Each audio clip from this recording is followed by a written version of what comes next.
Bonjour à toutes et à tous, j'espère que vous allez bien. Nous sommes déjà 600 alors que je viens à peine d'allumer la caméra, c'est rare. Je vais vous dire pourquoi. Parce qu'aujourd'hui je suis à l'heure. Pas de magie. Quand je commence à l'heure, il y a plus de monde à l'heure. c'est fou.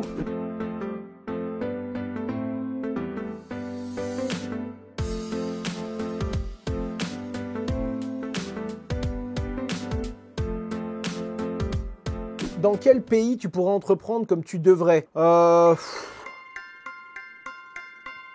En Asie, t'as pas mal d'endroits en Asie qui sont violents. En vrai, les Émirats Arabes Unis, ils ont tout compris, ils sont à jour, ils sont pro-business, les lois sont claires, t'as pas de doute. T'as des choses que tu peux faire, des choses que tu peux pas faire, mais c'est clair. La Suisse, dans les cryptos, c'est propre. La Suisse, c'est propre. Et puis la Suisse, tu récupères sécurité, que je suis désolé, j'estime plus avoir en France. Niveau de vie, par contre, c'est cher. Va t'acheter une maison en Suisse, va vivre en Suisse, ouais, faut que t'aies ton salaire qui suive. Portugal, pas mal. Portugal, c'est le niveau de vie qui a rien à voir. Ouais, je pense que c'est quand même mieux pour les crypto-monnaies. Par contre, c'est vrai que c'est mieux à cause de vide juridique. C'est mieux parce qu'il y a des endroits qui sont pas cadrés. Quand tu auras le truc européen qui va s'ajuster à tous les pays de l'Union européenne, tu vas avoir un Portugal qui risque d'être régulé du jour au lendemain, comme la France est aujourd'hui. Et ceux qui ont commencé en mode, ouais, on en a rien à cirer, on fait ce qu'on veut, ils vont se lever un matin et ils vont dire, attends, mais qu'est-ce que c'est ça? Il faut être agréé pour pouvoir vendre des produits financiers à des particuliers? Oui, après le Portugal, le SMIC est à 500 €. Exactement, non mais attention, Je vous parle, les amis, d'entrepreneuriat dans le monde des crypto-monnaies. Je suis pas en train de vous dire qu'un pays est mieux qu'un autre. Il y a beaucoup de choses en France. Quand tu pars dans d'autres pays, au bout de les 2-3 premiers mois, tu as l'impression d'être dans le meilleur des mondes et au bout d'un moment, tu dis waouh. Déjà, est-ce qu'ici, ils savent ce que c'est le fromage?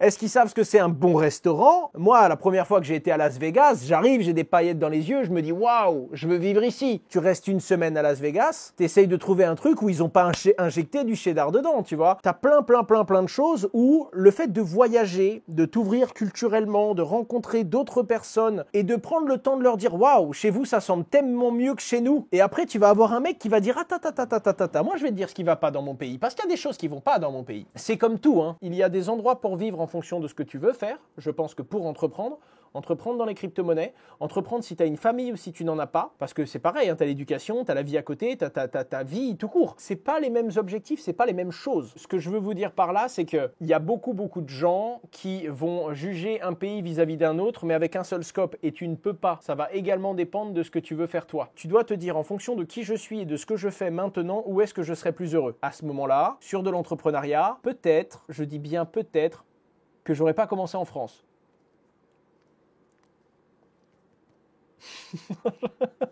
Tu penses quoi de l'écosystème Atom qui sous-performe en ce moment? La blockchain Atom, Cosmos, sous-performe. Totalement. Tu vois Ether qui est remonté à 60% de son ATH, Atom, dodo. Par contre, l'écosystème Cosmos, qui est un écosystème qui a donné une base, le Cosmos SDK, qui permet à n'importe quelle blockchain de venir utiliser la même base technique pour se lancer, lui, ne sous-performe pas du tout. On a eu le lancement de Celestia, bombe atomique sur le marché, Ça vaut presque autant qu'Atom aujourd'hui. On a eu Dimension juste après. Le truc vaut déjà 6,4 milliards. On a eu en parallèle de ça Injective qui pète tous les scores et qui se retrouve dans le top coin market cap également. Le truc explose. Il a déjà surperf son précédent run. Axelar évidemment. Axelar qui se veut être le bridge absolu entre toutes les blockchains. Donc pour le coup, il y a l'écosystème Cosmos fonctionne très bien, mais l'Atom, qui a été la première crypto-monnaie de l'écosystème Cosmos, n'a pas beaucoup de valeur entre guillemets et n'en profite pas. Pourquoi? Tout simplement parce que le jeton ne sert à rien, entre guillemets. Il sert à avoir du stacking, oui, il sert à quelques petites choses, mais ce que je veux dire, c'est que la valeur générée par tous les projets construits sur le Cosmos SDK ne revient à aucun moment sur le token Atom. Je vous dis parfois qu'il y a des super bons projets qui ont des mauvais tokens et des super tokens qui ont des méga mauvais projets. Là, pour moi, c'est un bon exemple. Cosmos, c'est un projet incroyable. Le token Atom est un projet qui, selon moi, est très mal indexé au succès qu'a eu l'écosystème Cosmos. Hedera, tu n'en parles pas jamais non plus parce que je connais pas trop. En fait, on dirait pas comme ça, mais il y a 2,2 millions de crypto-monnaies. Et donc, imaginons, je fais, on va dire,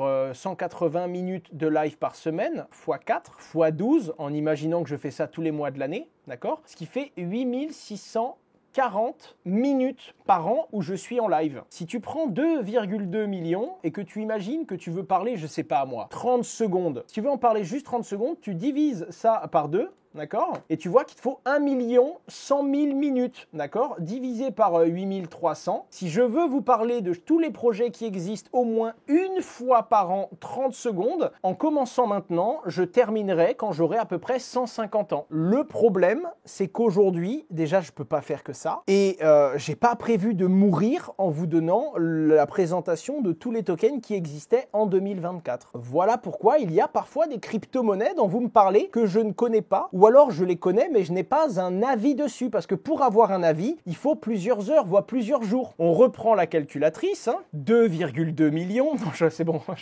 c'était pour répondre à cette question.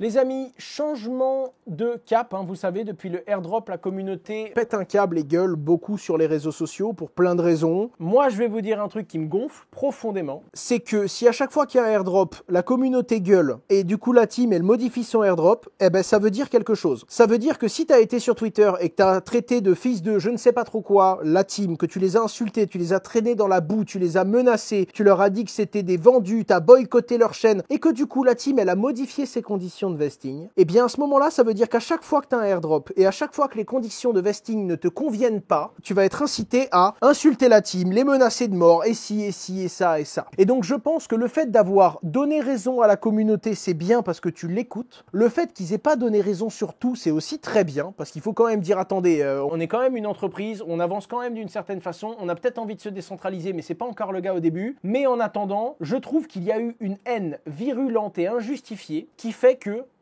si c'est pour cette communauté-là, je vois pas l'intérêt de modifier les conditions générales du airdrop permettant à certains d'être éligibles. Voilà, exemple parfait. Le CEO de Starknet, qui en gros dit on a écouté certains trucs, on a décidé de se réaligner, on a écouté la communauté, on va proposer certaines choses qui vont être graduelles et qui vont modifier un petit peu le fameux airdrop qu'on a fait et les fameux termes des investisseurs, parce qu'on estime que la communauté a raison sur certains points, on lui donne raison. Et là tout de suite, comment ça t'as écouté notre peine? Une personne qui a détenu le TAD pendant 426 jours et qui n'a rien du tout à cause du 0,005 quelqu'un d'autre. Ok, maintenant que tu as fait ton point 1, point 2, point 3, point 4, point 5, décider comment fixe le problème d'une distribution unfair. Qui es-tu pour définir qu'est-ce qui est fair et qu'est-ce qui est pas? Provide une information pour expliquer aux gens comment claim leurs tokens qui viennent de Lido Finance. Enfin, mais des trucs genre.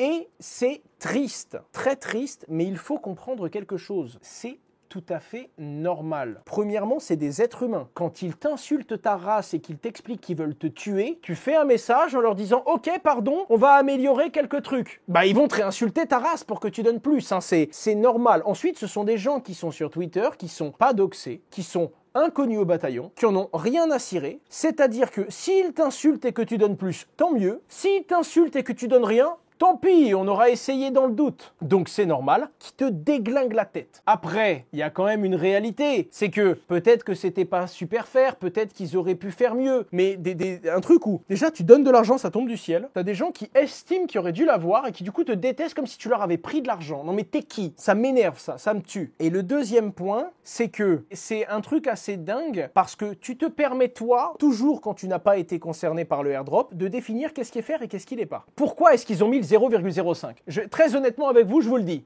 Je trouve que ça, c'est le truc le moins fair. C'est ce qui fait qu'il y a plein de gens qui méritaient, qui étaient vraiment actifs, mais qui n'ont pas été éligibles. Ok, le but, c'est pas de punir ou de priver quelqu'un qui a travaillé pendant 2 ans et qui a participé à la chaîne. Tu te doutes bien, t'as des gens qui aiment ton projet et qui l'utilisent. Voilà, on est d'accord. Vous voyez ce que je veux dire? Tu te dis, putain, on se rend compte que 99% des bots, ils farment et tu ne peux pas laisser 0,005 Ether par adresse parce que ça te coûterait trop cher. Parce que le concept d'un bot, c'est d'avoir des milliers d'adresses qui viennent juste faire des actions pour être éligibles. Donc tu peux pas laisser des milliers de fois 0,005 Ether. Et donc, cette règle-là, elle a pour but d'éliminer 99% des bots. Alors oui, tu vas éliminer 1% de mecs legit qui, il a retiré l'Ether de son portefeuille pour aller faire ses courses, je ne sais pas trop quoi. Et du coup, c'est pas cool parce que lui, il méritait. Mais vaut mieux que ce mec-là, 1% ne l'ait pas, ou qu'il y ait 99% d'adresses complètement bidons qui viennent des bots et qui soient éligibles. C'est ça la vraie question qu'il faut poser, la vraie réflexion. Et c'est ce qui fait que pour moi, les airdrops sont compliqués aujourd'hui. Il est très très dur de faire un airdrop où les gens sont satisfaits. Et ça va donc changer la nature des airdrops. Et je pense que si on veut continuer en tant qu'utilisateur à générer de la valeur et farmer des airdrops, il faut d'abord comprendre à quoi servent les airdrops à la base, comprendre leurs limites et comprendre que les projets ne sont pas nos esclaves qui doivent nous arroser systématiquement la gueule. Voilà, point barre.